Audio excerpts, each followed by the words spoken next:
Aceh. Full rempah. Daun serai, daun salam juga, daun pandan, biar wangi.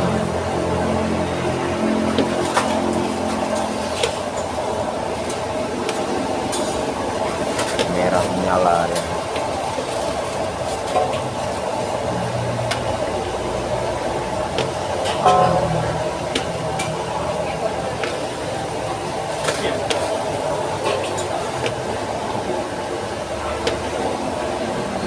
Apinya jangan terlalu besar karena dia nyepret.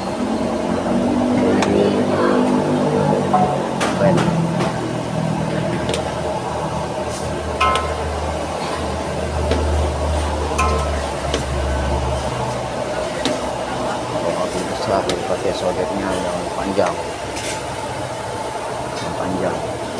biar nanti ke tangan. Ini bumbunya kalau kena tangan langsung melepuh, panas. Ini urunnya juga licuk jero wah, kulit jero yang licuk.